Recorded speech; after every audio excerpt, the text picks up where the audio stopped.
biggest determining factor for making a great sound on any flute is actually what you're doing with your body. A great flute is great, but as long as a flute is working and you know how to make a great sound, you can really make any of them sound good. So the first thing that I want to suggest is that you really pay attention to the breath. And I remember as a student, every time someone talked about the breath, I was like, oh, here we go, this is so boring. But now that I'm older and wiser, I realize that the breath is everything. And the way you take your breath sets up resonant space for your sound in your body. So I would challenge you to try this exercise that I'm going to show you for 30 days and see how it changes your playing. Just do it right at the beginning of your practice before you play anything, even your long tones. So all you need is a metronome. I have one on my phone here. I'm going to set it to 60. And then what you're going to do is you're going to breathe in for 4, hold for 4, out for 4, hold for 4. A lot of people call this box breathing, and it is. When we're using it in this context, what we want to really pay attention to is that we're breathing here low into our ribs. We really want to get expansion in the sides of the ribs and around the back, okay? Because there's intercostal muscles between the ribs, and as you do this exercise over and over again, sort of expanding into the ribcage and getting the ribcage to move, those muscles loosen up and you get more space. And so that just enables such a richer sound to come out of the flute because it can vibrate inside your body. So I'll just show you what this looks like. So I would go.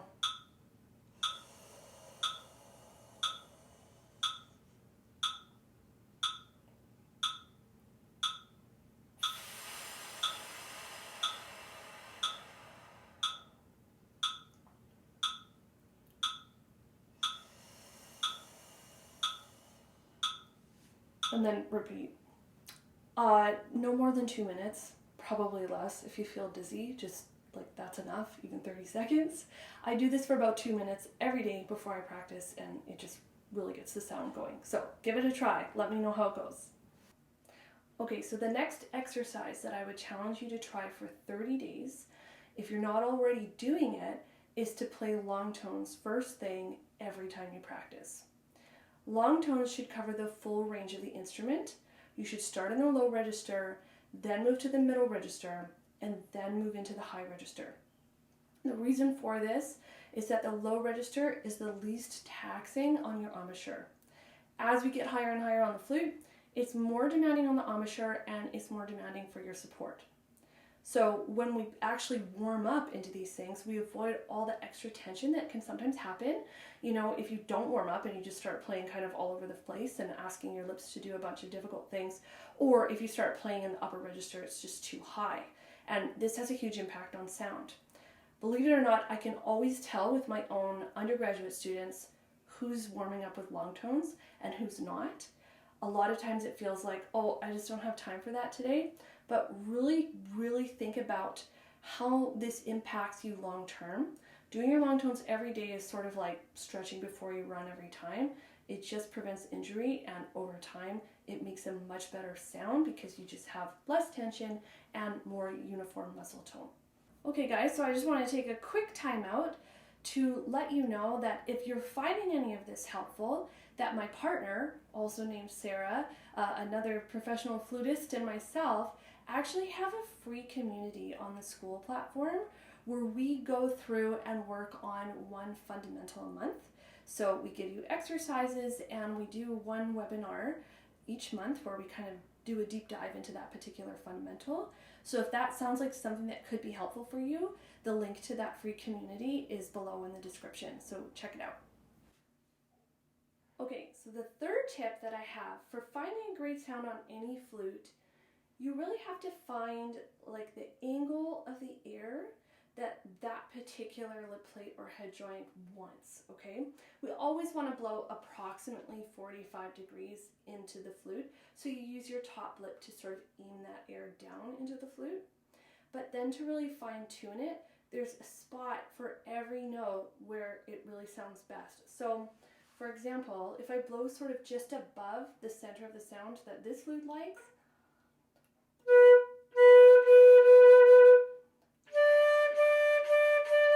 you can hear it's an okay sound, but it's a little bit airy. And now what I'm going to do is I'm going to just lower that angle, maybe too low, and then bring it back up. So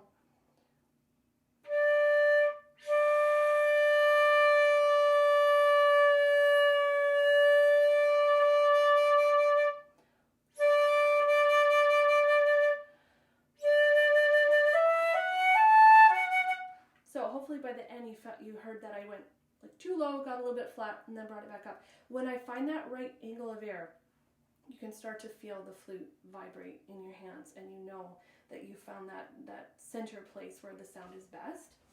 I'll just show you also on this, the Miyazawa, because it has a really different lip plate, so it's going to have a really different, not really different, but different enough place for you to find that center of the sound. So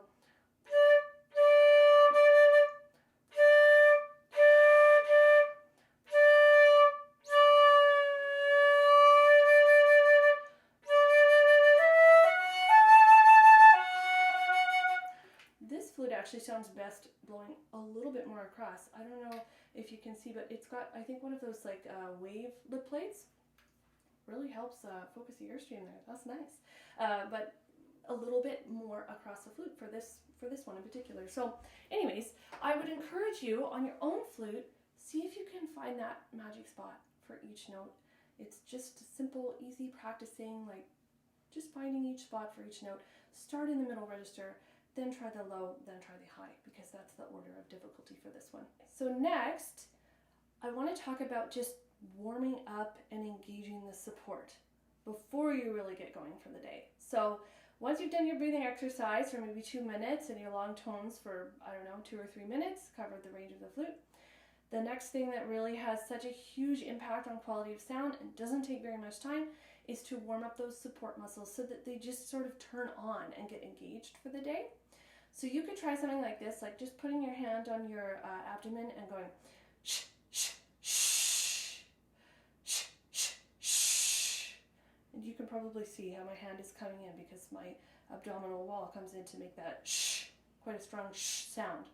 And then you could progress that by just playing a scale without your tongue, but doing the same sort of movement with the abs and creating that same sort of short, really supported airstream. So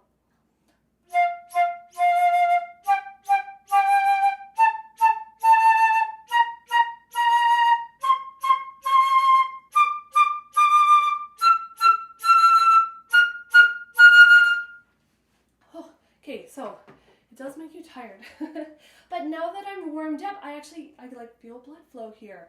And then when I go to actually practice and play the flute, because I've done that little bit of work of reminding these muscles, hey, like this is what you're supposed to do when we're playing, automatically I hear a huge difference in the quality of my sound right from the beginning.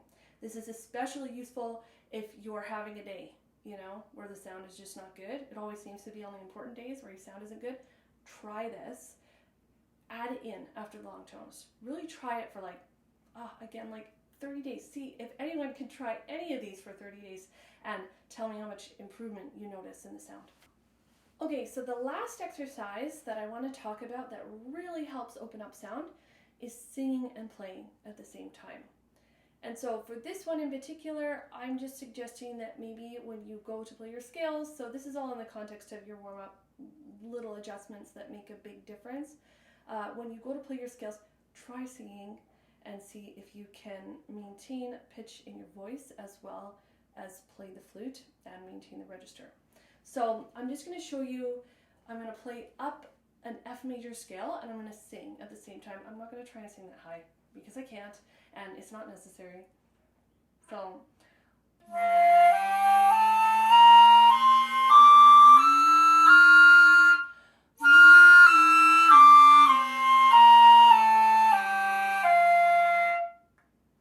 if you're new to singing and playing, you could start, you know, in the lower register. So